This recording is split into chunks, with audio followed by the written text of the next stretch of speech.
Good morning, good morning. Good morning traffic dito sa may Kawayan.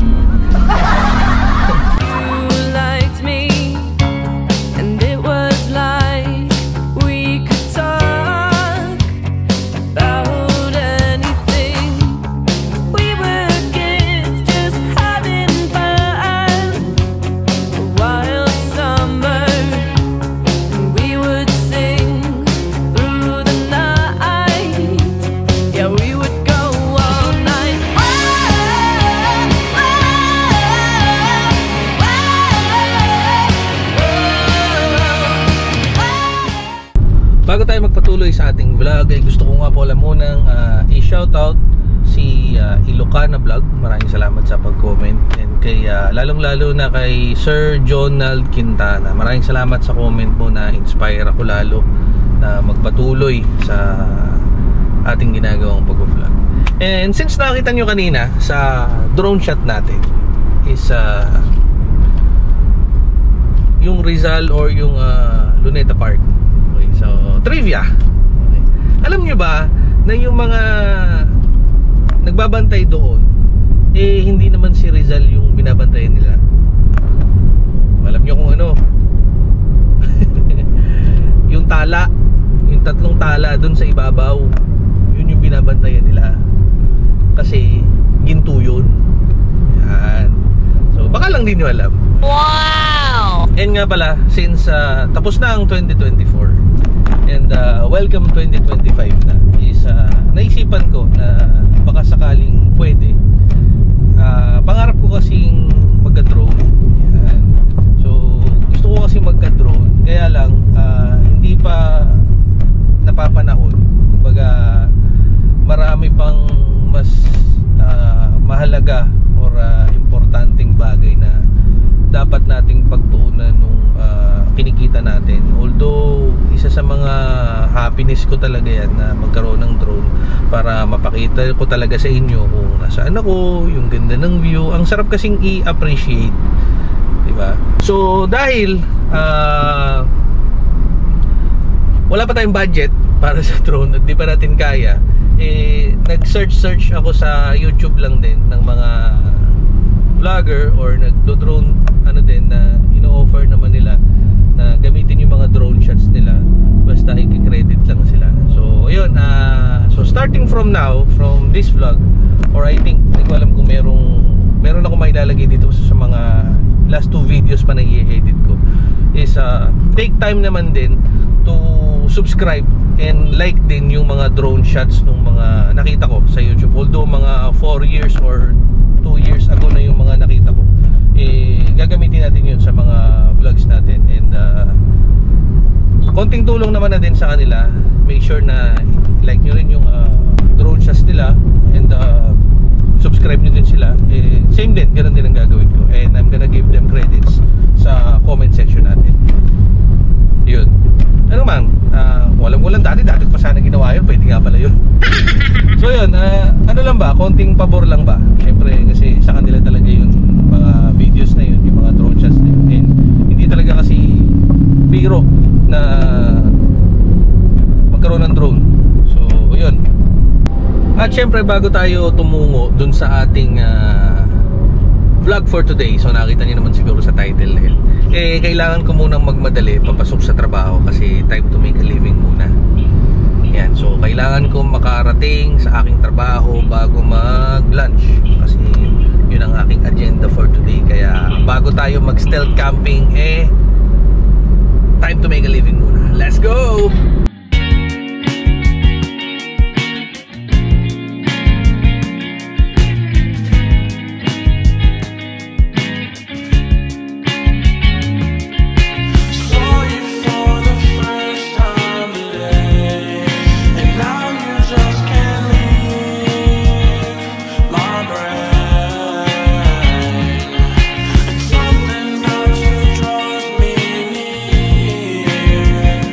I can't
So mga ka-doers, ayun no, out na tayo sa trabaho. Okay, so it's past 10 PM na. And so yun, so katulad ng sabi ko kanina, sa nakita niyo naman sa title, we're gonna stealth camp in front ng isang McDonald's dito sa Imus, Cavite. Okay, so raw spot lang naman siya. And the reason why na gagawin natin to is bukod sa for a change is ewan ko ba, recently kasi nanonood ako ng mga parang terrifying or mga kakaibang camping encounters na mga napapanood ko din sa YouTube. And since parang nag-draw siya ng fear sa akin sa part na mga napanood ko na yun, and syempre dahil gano'n na nga yung naramdaman ko is I wanna face my fear. Ayun. So disclaimer lang din sa mga mamaya baka may gumaya or gustong gumaya nito is make sure lang din to study din yung mga batas sa lugar-lugar nyo, okay, and before doing it. So right now, since stealth camping ang gagawin natin is niready ko na yung mga ibang bagay na pwede ko nang igayak dito, tulad ng yung mga ibang curtains. Although kasi naka full tint naman tayo, kaya lang kasi kapag nag-ilaw ka sa loob ng sasakyan is kita ka na sa labas. Okay, so yun, kaya yung ibang mga pwedeng i-set up is sinet-up ko na, like yun nga, yung bed natin na niready na rin natin para mamaya pagdating natin sa spot is talagang rekta na park na lang tayo at konti na lang yung ayusin. So tara, samahan nyo na ako.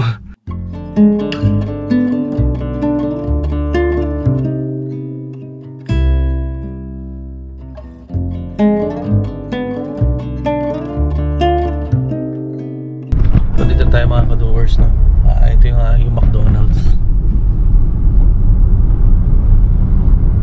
Ayan. Saan yung logo? Hindi makita. And surprisingly, meron pang nakapwesto dito sa nakita natin na pupwestuhan. So sana mahintay natin na umalis yung nakapwesto ngayon doon. May nakapwesto kasing pick up tsaka motor. So syempre with respect lang din sa mga nauna. So ikot muna tayo. Ayan, so ito doon kasi dapat tayo pupwesto sana. Ayan, ito yung McDonald's sa tapat natin. Doon sana tayo pupwesto. Pero since meron pang nakapwesto, dito muna tayo. Since ito lang naman tayo, wala namang nakapwesto, wala namang nakita nakapwesto dito. Wala rin pang signage na bawal dito. So dito muna tayo magpapalipas ng sandali. Dito na ako sa likod ng kotse natin. Dito ako umakyat, oh. Humakbang ako dyan. So hindi ko pa nailalagay yung mga pantakip natin, yung mga kurtina natin, kasi aalis din tayo dito mamaya. So ayun, habang hihintay natin na umalis yung mga nagbabanding doon, dito muna tayo, manonood muna tayo. Tapos mimirienda din tayo. So shoutout nga pala kay Bro Jeff Avinar para sa pag-donate niya sa atin ng ating drink. At syempre sa aking Mama Bear, meron akong potato pies habang nanonood tayo ng Creepy Adventures. Kung ano-ano kasi pinapanood mo, Predo Kaya yan tuloy. Kung ano-anong challenge ang naiisip ko tuloy panoorin at gawin ngayon. Ang ginawa ko, ano muna ang tinakpan ko, ang gilid, tapos yung dito sa driver seat tsaka sa windshield bukas muna. Yan. Para ano din, para madali na lang din mamaya kasi lilipat pa naman tayo ng pwesto. So sa nakikita ko, mukhang nandun pa rin sila. Baka meron din kasing kumatok sa atin dito mamaya kasi katabi ito ng McDo. Baka meron din mag-area check para madali na lang din tayo makaalis mamaya kung bawal. So habang wala pa, manood muna tayo ng mga creepy adventures na kung ano-anong napapanood ko kasi kagabi. Kaya ito tuloy, facing my fears. Every time that happens, he hears these strange animal but not animal noises. And may tao sa labas. I know, I'm not worried about it. Nakamotor.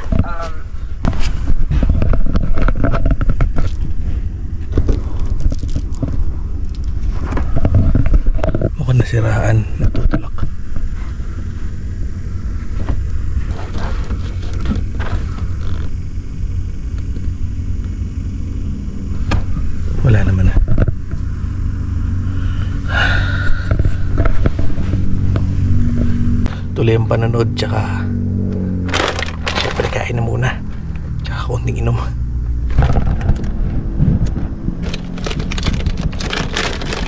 Shadowy figures emerge. Lately, one of the birds in the cornfield has started moving closer to his house.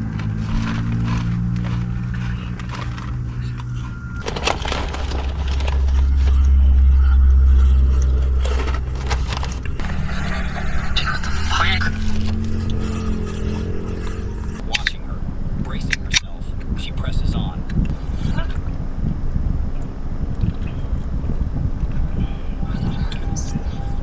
Sarap, Jeff. Shout out. Salamat.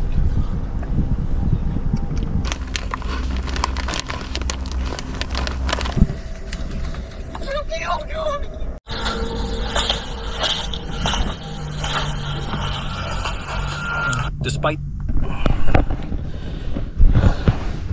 Alam niyo ba kasi na bago ako mapunta sa car camping is mahilig din ako manood ng mga paranormal something hanggang sa kagabi nung vlog na to is nakapanood ako ng mga scary or mga creepy encounters ng mga campers. So parang nagsama yun.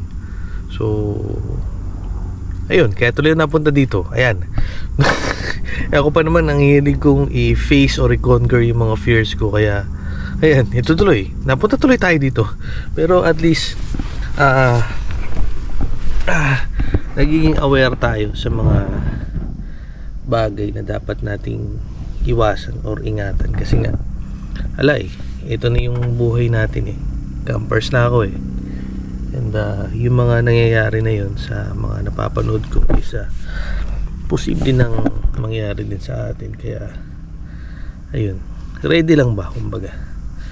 At speaking of making ready is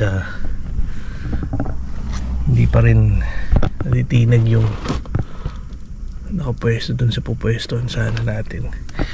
Eh mahirap naman kasi nag-aalangan akong pumwesto doon kasi feeling ko nagiinuman sila doon. Kaya ayun, dito na lang ako pumwesto sa katabi ng McDonald's. Mamaya na lang tayo talaga pupesto. Mukhang makakailang movie muna tayo dito bago tayo makatulog. Pero mukhang ano naman, mukhang safe naman dito. Nakalock din naman yung nakalock din naman yung mga pintuan natin. I'll stay alert na lang din. Update dun sa pupwestuhan sana natin. Ngayon lang may narinig akong ingay. Akala ko aksidente, nun pala may mga nagpark na dump truck. Siguro mga 5 sila, hindi ko nagkakamali. Pwera pa yung pickup na sinasabi ko, tsaka mga motor. Hindi ko alam kasi kung makikita dito sa ibabaw natin.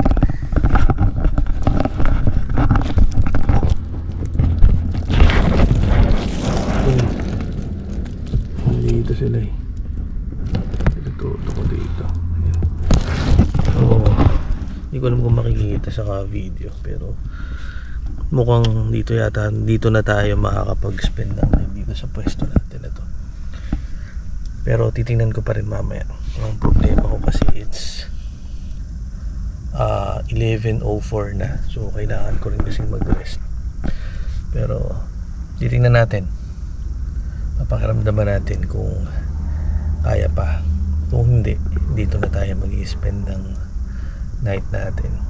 Kailangan na lang natin magising na maaga kasi yung pinagpupwestuhan natin is I think parang pwestuhan to ng mga empleyado dito sa likod ng establishment dito malapit sa McDo. Pero sa pwesto natin, ito lang tayo, ito lang yung McDo. Ayan, yan na yung McDo. Ito lang tayo mismo. Ayan, katabing-katabi lang tayo dito sa napwestuhan natin. Okay. That's pretty scary. With fresh footprints in the dust and the lingering. So mga ka-doers, habang nag-observe ako kanina dun sa tapat ng McDo dito, maraming nagdadatingan ng mga dump truck. So possibly dito sila gumagarahe. So wala tayong pupwestuhan. So since I deemed naman at nakita ko rin naman na safe naman dito, sa area na to kung saan tayo nag-park dito sa tabi ng McDo is dito na tayo magpa-park, dito na tayo mag-spend ng night. But kailangan natin magising na maaga kasi baka mayroong mga mag-park dito, kasi parang nakita ko doon itong spot na to is specifically na parking dapat ng mga empleyado, pero since sarado pa naman yung establishment dito sa likod, is I think pwede na tayo na mag-park dito. And with that, ready ko na yung likod natin. Okay, bigyan ko na yung mga curtains and yung blinds natin dito. Ayan, para if ever na merong sumilip is hindi tayo makikita dito, and kung may kumatok is maririnig natin kaagad. So safe naman yung paligid. Tinignan ko naman, wala namang suspicious looking or danger sa paligid, kaya I think okay na to. So alright, we're gonna spend the night na dito sa pwesto natin. So paano yan? Good night. Parang duman sa atin.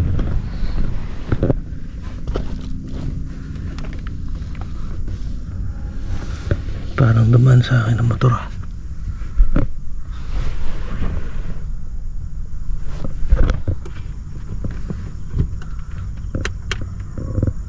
Parang duman ang motor.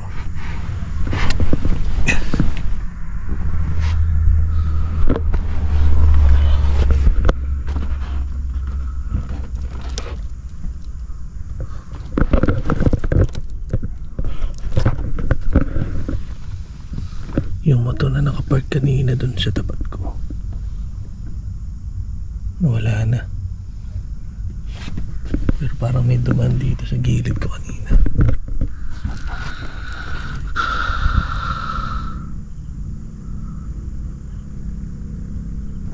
May mga tao dun sa tapat ko, pero sa mga driver ng truck yun eh.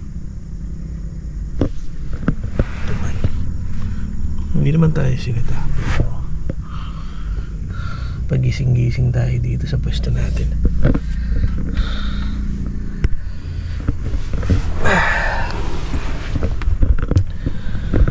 Yun yung isa sa mga natutunan ko ngayon. Iba talaga yung comfort talaga kapag sa campsite or dun sa pwesto mo talaga na ampante ka. So it's our first time na pumesto sa ganitong pwesto ng gabi, lalo't hindi pa natin kabisado yung mga galawan ng mga dumadaan ba dito, kung sisitahin ba tayo o masamang loob ba. Kaya ito, nakikiramdam talaga ako.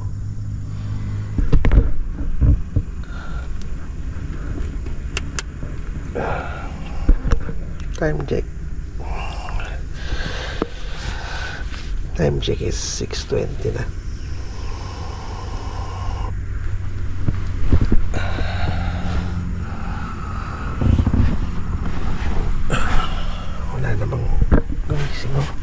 Kumatok sa atin, kaya diretso yung tulog natin.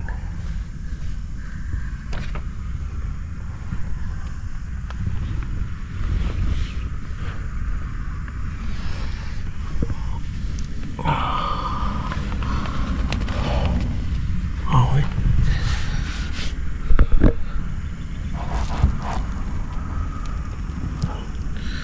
Nag-moist yung bintana natin.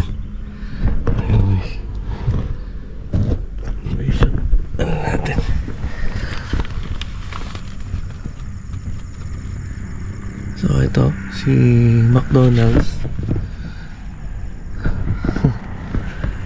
Andito pa rin, hindi nawala.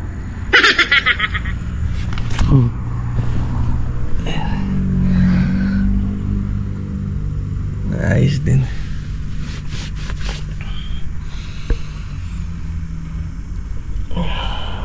Tulog din tayo kahit papaano. May mga tao na pala dito sa kaliwa natin. Ayan. So parang may parang inaayos sila dito. Nililinis. Yan. Yung mga nagja-jogging na rin ako nakikita. So it's time for us to lumipat na talaga ng pwesto para sa safety natin. Although hindi naman sila mga kawatan or mga masasamang loob, pero syempre nakakailang na sa part ko. So ito na tayo in the morning view.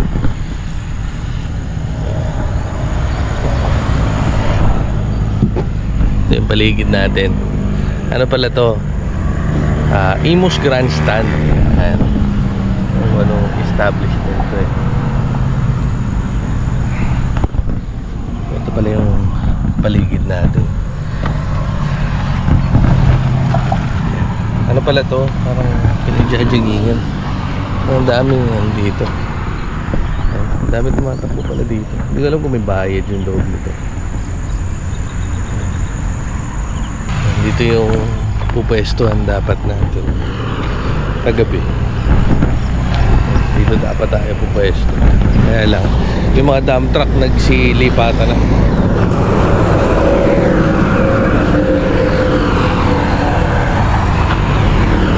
Oh.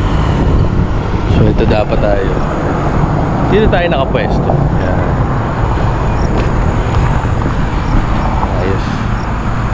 So sa nangyari na to sa ating pag stealth camp, I do not recommend this na gawin nyo everyday, na madalas na dito kayo pumesto, or sa pag mag-stealth camp kayo is huwag nyo gawin sa isang pwesto ng sobrang dalas, kasi for safety reasons din. Kaya yun, I just tried this and safe ako for now, pero syempre kung araw-araw ako dito for safety reasons, I do not recommend doing that.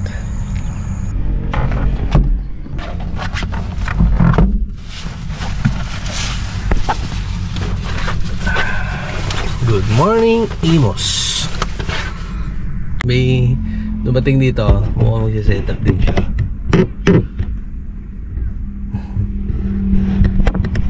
Pwestuhan din pala ng mga camper to, or baka na-tiyempuan ko lang to si sir. Medyo magandang pwesto siya. May mga ano rin, may mga dumarating na rin na mga nagja-jogging, nag-exercise. Ito sila sir. Si sir mukhang parang nagsiset up nga ng drone to. Parang drone yung hawak niya. Parang drone. Oh, drone nga itong hawak ni sir. Ayos. Naparamdam talagang attraction attraction na to attract pa natin yan. Kaka-drone din tayo soon. So ito na yung McDonald's. Yan. Okay.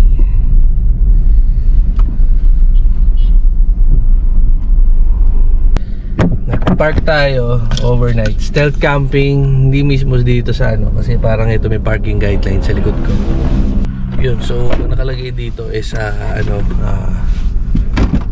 hours lang ang pwedeng parking dito sa McDonald's. So since overnight parking tayo kagabi, tama lang din na dito tayo nag-park sa malapit lang dito pero sa tabi pa rin ng McDonald's dito sa Imus. Okay, so yun, so much for that. So mission complete kahit pa paano. Doon tayo mas nakapag-park sa mas safe, mas reliable ng konti. So dito sa one time na pagpapark natin is successful. Safe tayo, hindi naman tayo napano, hindi naman tayo napahamak. Pero again, I do not recommend this na doing this everyday. One time siguro mas okay na yon. And be vigilant always. Be observant na huwag masyadong tulog mantika So yun din ang aking na practice pag overnight stealth camping natin ngayong araw.